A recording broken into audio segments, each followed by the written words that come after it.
Hello friends and dear student, एक बार फिर से आपका बहुत बहुत स्वागत है।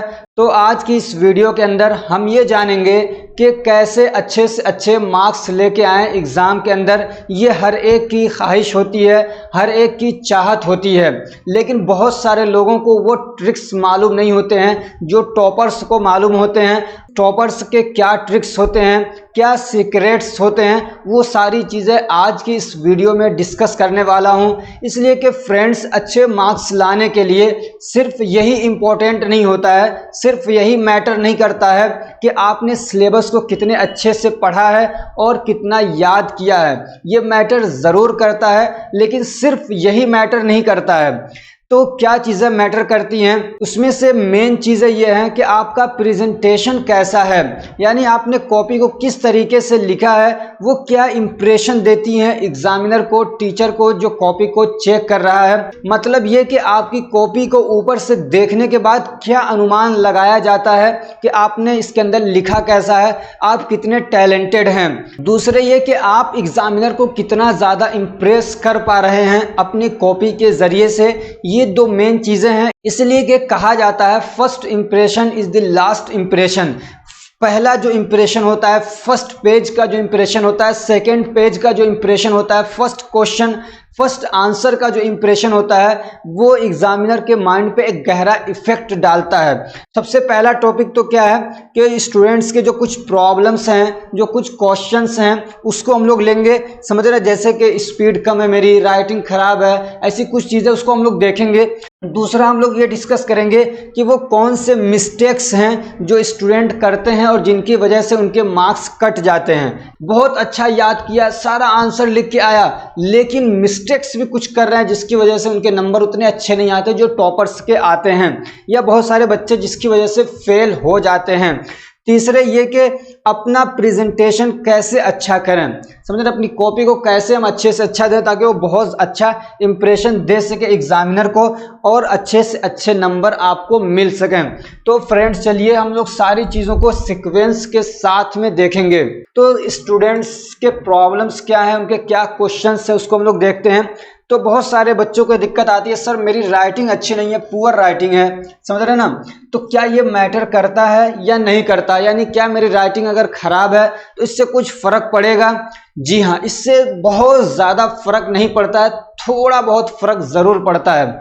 कोई ये कहे कि इसका बिल्कुल भी फर्क नहीं पड़ता है तो ऐसा नहीं है, थोड़ा बहुत फर्क ज़रूर पड़ता है। आपकी भी ये मेंटेलिटी होगी, आप कोई खूबसूरत चीज़ देखते हैं, कोई ब्यूटीफुल, कोई स्मार्ट चीज़ देखते हैं तो आपका अट्रैक्शन होता है। ये तो क्या कहते हैं, इंसान की फितरत में है। तो अगर राइटिंग आपकी बहुत खूबसूरत है, बहुत अच्छी है, तो इसका इम्पैक्ट तो ज़रूर पड़ेगा, लेकिन बहुत ज़्यादा ये मैटर नहीं करता है। समझ रहे, तो क्या मैटर करता है वो आगे हम आपको बताने वाले हैं, बने रहिए साथ में। समझ रहे, दूसरा है कि स्लो स्पीड है, तो इसको कैसे मैनेज किया जाए, तो इसके बारे में भी हम डिस्कस करेंगे आगे, ठीक है ना। तीसरा है कि कट्स, अगर हमारे आंसर जो लिख रहे हैं आंसर शीट के अंदर कट्स लगाएं तो इससे लगाने से नंबर कटते हैं क्या। तो जैसे कि मान लीजिए एक लाइन आपने लिखा पूरा, फॉर एग्जाम्पल क्या है, मैंने पुअर राइटिंग लिखा और मैंने इसकी स्पेलिंग गलत कर दी, मैंने डबल आर लिख दिया। अब क्या करें इसको, तो क्या कहते हैं, पुअर, मेरी राइटिंग भी बहुत पुअर ही है, समझ रहे हो ना। तो अब ये हमको क्या करना है, तो ऐसे ऐसे ऐसे ऐसे ऐसे ऐसे इतना नहीं करना है, समझ रहे हो ना। पुअर ऐसे है तो सिर्फ एक ऐसे लाइन मार दीजिए, बस दैट्स एनफ, इतना ही करना है आपको। अगर कट लगा रहे इतना करिए, इससे आपके नंबर बिल्कुल भी नहीं कटेंगे, ठीक है ना। तीसरे के बच्चों को रहता है, सर मैं आंसर भूल जाता हूँ, याद करके तो गया था लेकिन भूल जाता हूँ, सर क्या करूँ, समझ में नहीं आता है।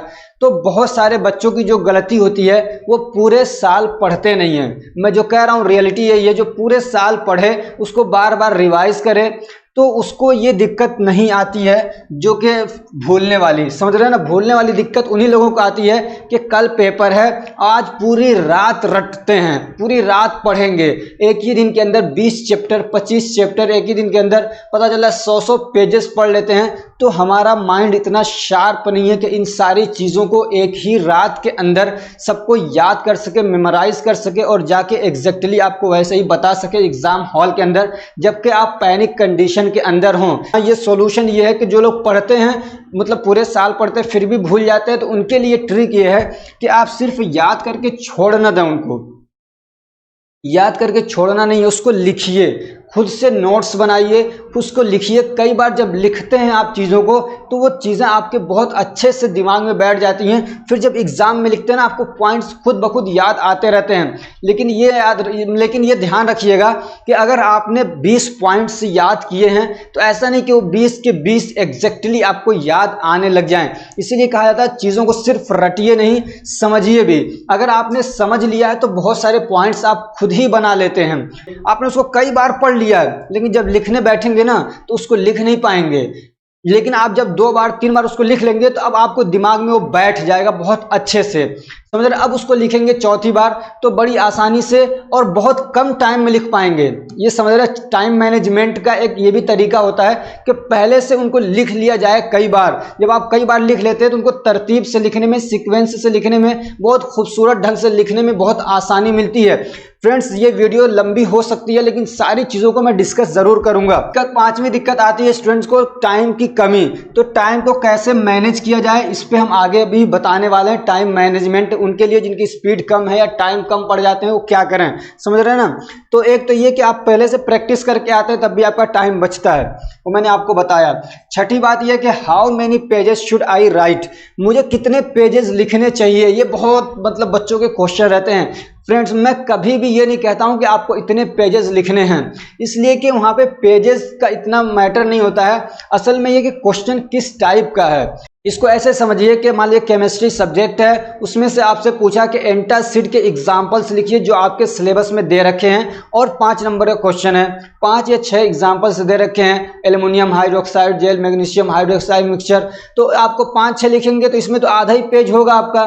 तो आप इसको 2 पेज और 3 पेज कहेंगे यार 7 नंबर का क्वेश्चन है, 5 नंबर का क्वेश्चन है, 2.5 पेज लिखना है, तो क्या करोगे, उसी को बार बार लिखोगे। तो देखो क्वेश्चन किस टाइप का है ये मैटर करता है कि आपको कितना लंबा लिखना है, समझ रहे हैं ना। केमिस्ट्री के अंदर बहुत लंबा होता ही नहीं ज्यादा लिखने के लिए, समझ रहे हैं। ऐसे ही अलग अलग टाइप के सब्जेक्ट्स हैं तो वहां पे आप कहीं पे ज्यादा लिखते हैं, कहीं पे कम लिखते हैं, समझ रहे हैं ना। तो अगर मतलब क्या कहते हैं क्वेश्चन ऐसा जिसमें थ्योरी ज्यादा है, इस टाइप की चीजें कम, जैसे क्या कहते हैं, जैसे कि मान लीजिए सोशल फार्मेसी है, फार्मास्यूटिक्स में भी हो सकता है, जैसे कि मान लीजिए क्या कहते हैं मशीनों के बारे में पूछ लिया, तो वहां पे आप ना ज्यादा टाइम नहीं, अगर आपकी स्पीड मतलब क्या कहते हैं मीडियम है, बहुत फास्ट नहीं है, तो 2 पेज से 2.5 पेज से ज्यादा नहीं लिखना है किसी भी क्वेश्चन को आपको, समझ रहे हैं। इसकी वजह यह है कि इतने क्वेश्चंस होते हैं ना कि अगर आप हर एक क्वेश्चन को 3-3, 4-4 पेज में लिखने जाएंगे, 3-3, 4-4 पेज में लिखने जाएंगे, अपना आधा क्वेश्चन छोड़ के चले आएंगे। इसलिए कि बहुत सारे स्टूडेंट की स्पीड इतनी ज़्यादा नहीं होती है कि वो हर क्वेश्चन के लिए 4 पेज लिखें, इसलिए 2 पेज में काम चलाइए आप, समझ रहे हैं। अगर आपकी स्पीड बहुत ज़्यादा है, अगर आपको सारी चीज़ें मालूम है, आप एक्सपर्ट हो, तो आपके लिए नहीं बता रहा हूँ। जिनको ये सारी चीज़ें नहीं मालूम है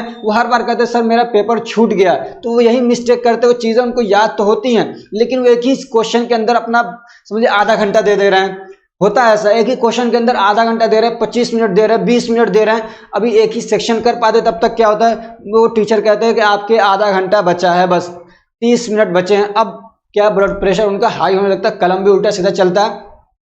इसलिए सबके साथ इंसाफ करिए, यानी सारे क्वेश्चंस को आप इक्वल टाइम दीजिए, बहुत ज़्यादा टाइम ना दीजिए, ठीक है।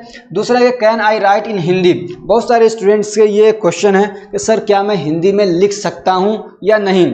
जी हाँ, आप क्या कहते हैं यूपी के अंदर, क्या कहते हैं उत्तराखंड के अंदर और शायद बिहार के अंदर और बाकी स्टेट का मुझे मालूम नहीं है, यहाँ पे हिंदी में लिखने की परमिशन है। और फिर भी क्या कहते हैं बिहार वाले, उत्तराखंड वाले अपने कॉलेज से कंफर्म कर लें। यूपी का मुझे मालूम है कि यहाँ पे आप हिंदी में लिख सकते हैं, बहुत अच्छे से लिखिए। सिर्फ उसमें इतना करिए कि आप हिंदी में लिख रहे हैं तो कहीं कहीं पे उनके पॉइंट्स क्या हैं आप इंग्लिश में डाल दीजिए। कुछ वर्ड्स हैं, कुछ की वर्ड्स होते हैं, या जो आप जैसे लिख रहे हैं, जैसे कि मान लीजिए क्या कहते हैं स्टूडेंट्स के प्रॉब्लम्स क्या है, तो मैंने एक पॉइंट लिया पुअर राइटिंग, समझ रहे हैं। तो पुअर राइटिंग इसको आप क्या करेंगे, आपने इसको इंग्लिश में लिखना है, ठीक है ना। इसको इंग्लिश में लिखा, फिर आप यहाँ पे हिंदी में अब इसको एक्सप्लेन करते चले जाइए कि जिनकी राइटिंग अच्छी नहीं है, मेरी राइटिंग खुद भी बहुत अच्छी नहीं है और इस बोर्ड पे इतना अच्छा लिखा भी नहीं जाता है, तो जिनकी राइटिंग अच्छी नहीं है उनको चाहिए कि वो टाइम मैनेजमेंट करें, वो बहुत सारी चीज़ें मैं आपको बताने वाला हूँ कैसे क्या क्या करना है, समझ। तो आप इस तरीके से लिखिए और इसी के अंदर बीच में कहीं पे कीवर्ड्स आ रहे हैं, जैसे कि मान लीजिए कहीं पे आंसर आ गया, कुछ इस टाइप के वर्ड्स आ रहे हैं जो समझे जो मेन वर्ड्स होते हैं, तो उनको आप क्या कहते हैं उसको भी इंग्लिश में लिखिए और साथ में उसको अंडरलाइन भी कर दीजिए। तो आप क्या कहते हैं हिंदी में भी लिख सकते हैं, लेकिन अगर आपकी इंग्लिश थोड़ी भी अच्छी है, आपकी इंग्लिश थोड़ी भी अच्छी है और आप इंग्लिश में लिख सकते हैं, तो मैं कहूँगा कि इंग्लिश में लिखिएगा, इसलिए कि इंग्लिश का जो एक इम्प्रेशन है ना वो ज़्यादा पड़ता है, इसका मतलब इम्पैक्ट पड़ता है सामने वाले पे। तो इसलिए कहूँगा कि अगर आप इंग्लिश में लिख सकते हैं तो इंग्लिश में ही लिखिए, समझ रहे ना। लेकिन आप बिल्कुल भी नहीं लिख सकते हैं तो हिंदी में लिखिए। लेकिन अगर आप फर्स्ट ईयर में हैं तो आप या सेकेंड ईयर में हैं, एग्ज़ाम देने के बाद आते ही फ़ौरन आपको काम ये करना है, अपनी इंग्लिश को इम्प्रूव करना है, ताकि आप जब अगला पेपर दें तो उसको इंग्लिश में दे सकें। और जो सेशनल एग्ज़ाम आप देते हैं उसको इंग्लिश में ही दीजिए, इसका इतना इम्पैक्ट पड़ता नहीं है, चाहे नंबर आए ना आए, उससे आपकी प्रैक्टिस ज़रूर हो जाएगी और आपको एक कॉन्फिडेंट आएगा कि मैं इंग्लिश में लिख सकता हूँ। चलिए फ्रेंड्स, बहुत सारा टाइम ले लिया आपका, अब हम ये देखते हैं कि बच्चे जो हैं, स्टूडेंट्स हैं, वो जो क्या मिस्टेक करते हैं जिसकी वजह से उनके मार्क्स कट जाते हैं। वो टीचर्स को उनकी वो गलतियाँ, वो बातें अच्छी नहीं लगती हैं बिल्कुल भी, और वो नंबर काट देते हैं। तो सबसे पहला है कि ऐसा गंदा सा लिखते हैं कि नॉट रीडेबल होता है। राइटिंग खराब कोई दिक्कत नहीं है, लेकिन ऐसा लिखिए कि उसको अच्छे से पढ़ा जा सके, समझ रहे ना, पढ़ने में आ जाए, साफ साफ लिखिए, समझ रहे ना। चाहे राइटिंग आपकी बहुत खूबसूरत नहीं है, लेकिन उसको साफ साफ लिखेंगे कि वो आराम से पढ़ सके, तो रीडेबल होना चाहिए। अगर आप ऐसा करते हैं कि रीडेबल नहीं है, आपके नंबर कटेंगे, चाहे आपने बिल्कुल सही लिखा हो, या आपने ऐसा लिखा है कि वो समझ में नहीं आ रहा, पता नहीं कौन सी लैंग्वेज लिख रहे हैं, कौन सी स्पेलिंग्स ऐसी लिख रहे हैं कि उसको समझ में नहीं आ रहा कि आपने लिखा क्या है, तब भी नंबर कटेंगे, समझ रहे। स्पेलिंग का भी थोड़ा सा ध्यान रखना पड़ता है। तीसरा है कि कोई सीक्वेंस नहीं है, आपने सेक्शन 1 शुरू किया, सेक्शन 1 का क्वेश्चन नंबर 1 किया, उसके बाद आपने क्या है सेक्शन 3 क्वेश्चन नंबर 2, उसके बाद सेक्शन 2 क्वेश्चन नंबर 5, तो इसमें सीक्वेंस नहीं है, तो इससे टीचर को बड़ी दिक्कत होती है, इसलिए वो नंबर काटेंगे। इसका तो आपको बहुत ही ज़्यादा ध्यान रखना है कि आप चीज़ों को सीक्वेंस में लिखेंगे, यानी क्वेश्चंस को, यानी सेक्शन 1 शुरू किया तो सेक्शन 1 को आप जहां तक कर सकते हो उसको पूरा कंप्लीट करिए, उसके बाद उसके बाद सेक्शन 2 शुरू करिए या सेक्शन 3 जो भी करिए, तो उस एक सेक्शन जब शुरू करें उसको पूरा लिखें। हाँ, ये आप कर सकते हैं, आप ये कर सकते हैं कि आपने सेक्शन 1 का एक क्वेश्चन लिख लिया, सेक्शन 2 का दूसरा, सेक्शन नंबर डाला, क्वेश्चन नंबर 2 डाला, डाल के लिख सकते हैं। लेकिन जो क्या कहते हैं एग्जामिनर है, जो कॉपी चेक कर रहे हैं, उनको ये अच्छा नहीं लगता है और यहाँ से उनके दिमाग में ये बात जाती है कि इस बच्चे को आता नहीं है इतना, ये पढ़ के नहीं आया, इसीलिए इधर उधर भाग रहा है, समझ रहे। एक चीज़ और मैं यहाँ पे आपको दे दूँ कि जैसे कि मान लीजिए आप कोई एक सेक्शन का क्वेश्चन आप कोई एक सेक्शन सॉल्व कर रहे हैं,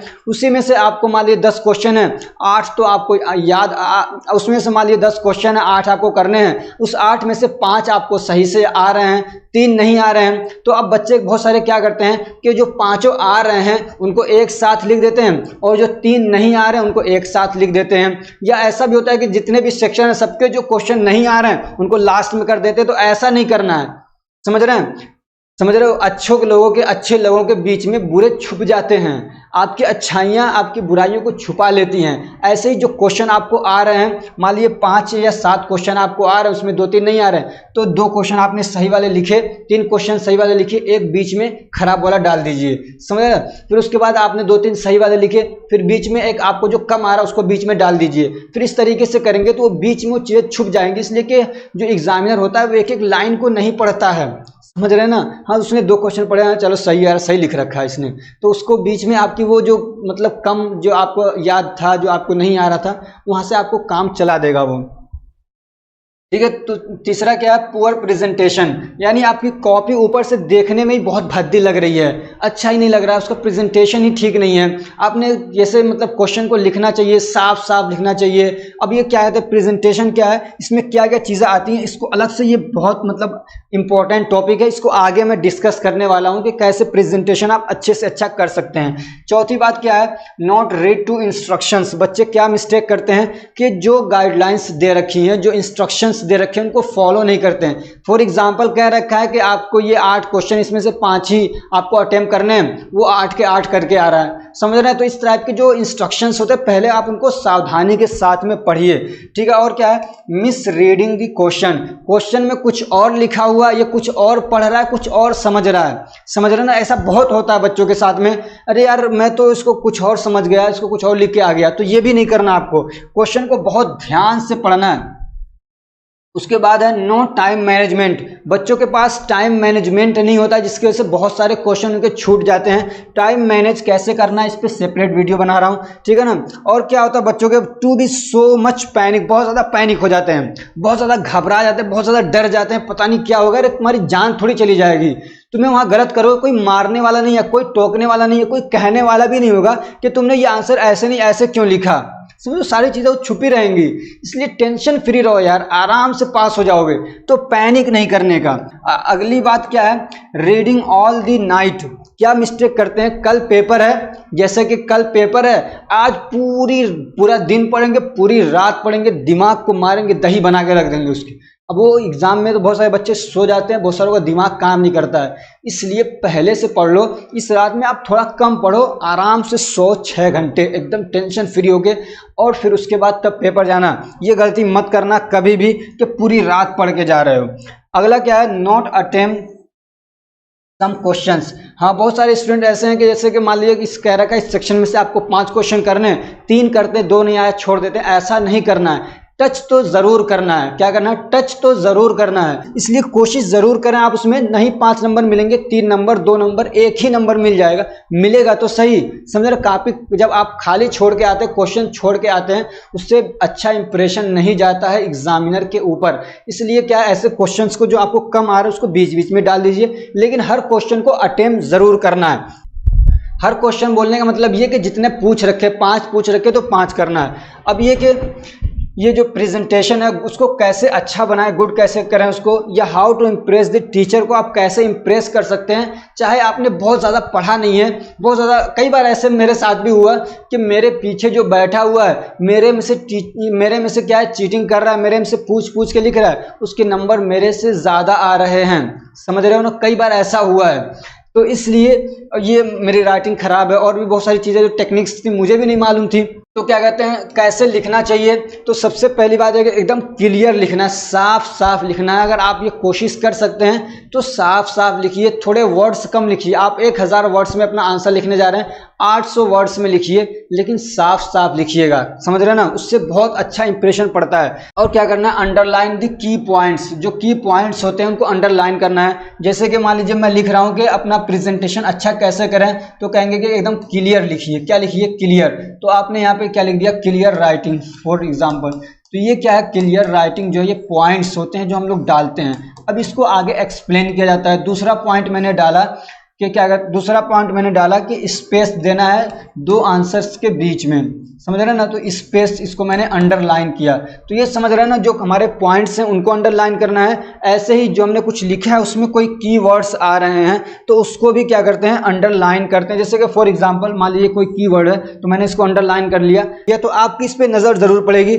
और अगर आप डिफरेंट कलर से कर देते हैं, मान लीजिए आपने इसको ब्लू से लिखा है, ब्लैक से अंडरलाइन कर दिया, तो वो क्या है, मतलब ज़्यादा दिखता है। इसलिए कि जो क्या कहते हैं, जो कॉपी पढ़ रहा होता है वो एक एक लाइन पढ़ता नहीं, एक एक शब्द पढ़ता नहीं है। आपका आंसर देखा उसमें, अच्छा ये इसने वर्ड लिख रखा है, ये वर्ड लिख रखा है, तो उसको अंदाजा हो जाता है कि हाँ ये इसी क्या क्वेश्चन से रिलेटेड इसने लिख रखे वर्ड्स, तो वो आपको ऐसे ही सीधे नंबर दे देता है, समझ रहे हो ना। जो इनको पॉइंट्स बना बना के लिखना ही होता है। जो क्वेश्चन आपको अच्छे से आ रहे हैं, जिनमें पॉइंट्स आपको अच्छे से आ रहा है, पॉइंट्स को आप एक्सप्लेन कर रहे हैं अच्छे से, तो उसमें तो पॉइंट्स बना के लिखते हैं और पॉइंट्स को क्या है फिर अंडरलाइन भी करते हैं। लेकिन अगर आपको क्वेश्चन आ नहीं रहा है तो समझ रहे उसमें उल्टे सीधे पॉइंट्स बिल्कुल भी ना बनाइए, समझ रहे उसको पैराग्राफ में लिख दीजिए, समझ रहे हो ना। उसको क्या करिए, पैराग्राफ में दूर दूर लिखिए, उसमें साफ साफ लिखिए, लेकिन पैराग्राफ में लिख दीजिए। पॉइंट्स बना बना के न लिखिए अगर आपको क्वेश्चन नहीं आ रहा है तब, और आ रहा है तो पॉइंट्स बनाइए, अंडरलाइन करके लिखिए उनको। तीसरी जो बात है वो बहुत ज़रूरी है, वो क्या है, राइट इन सीक्वेंस। मैंने आपको सीक्वेंस बताया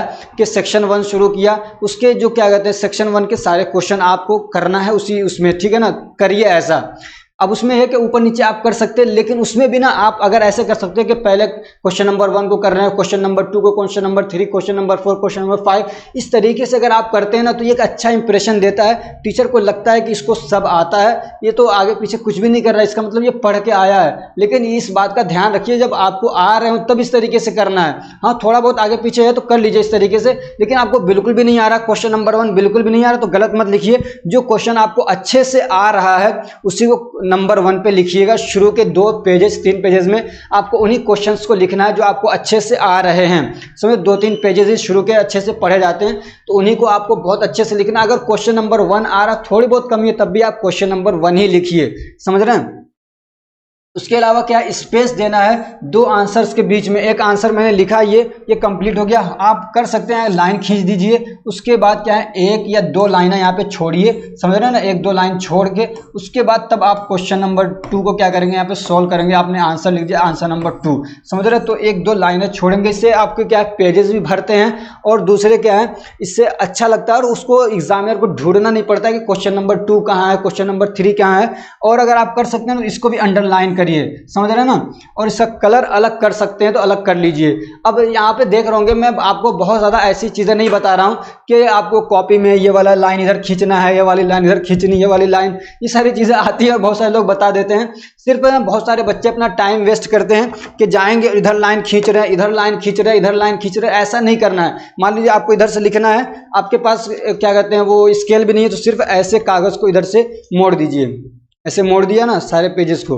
बस आपको यही तो करना है कि इसके इधर नहीं लिखना है, समझ रहे हैं? अगर आप लाइन खींच देते हैं, आपके पास टाइम है तब लाइन खींचिए। आपको क्या कहते हैं आपको क्वेश्चन पेपर मिल चुका है, अब बैठ के लाइन बिल्कुल भी ना खींचिए, एक बार उठाइए ऐसे पेजेस को, ऐसे मोड़ दीजिए, समझ रहे हैं ना? ऐसे मोड़ देंगे तो आपको इधर आएगा नहीं, आपको पता चल जाएगा हाँ इधर इधर ही लिखना है हमको, समझ रहे हैं? बस इतना ही करना है, इसमें बहुत ज़्यादा टाइम आपका वेस्ट नहीं करना है। देख रहे हैं इतनी गर्मी हो रही है कि पंखे भी चल रहे हैं, सब कुछ है, लेकिन क्या पसीना फिर भी आ रहा है। आपके यहाँ भी गर्मी है क्या? ऐसे ही मेरे महाराजगंज के अंदर तो बहुत ज़्यादा गर्मी पड़ रही है, बल्कि मुझे लगता है पूरे यूपी के अंदर ही गर्मी है। 5वीं बात जो है वो है कि रिलेटेड डायग्राम और फ्लो चार्ट बनाना है। अगर आपको क्या है जो टॉपिक है, जो क्वेश्चन उससे रिलेटेड डायग्राम है आपके सिलेबस के अंदर या आपको मालूम है तो डायग्राम दे दीजिए कोई, समझ रहे? जैसे कि मान लिया रेस्पिरेटरी सिस्टम के बारे में पूछा है तो रेस्पिरेटरी सिस्टम का डायग्राम बना दीजिए, समझ रहे हैं ना? यूरिनरी सिस्टम के बारे में पूछा है तो उसका एक डायग्राम बना देते हैं, तो इससे बहुत अच्छा इंप्रेशन पड़ता है, समझ रहे?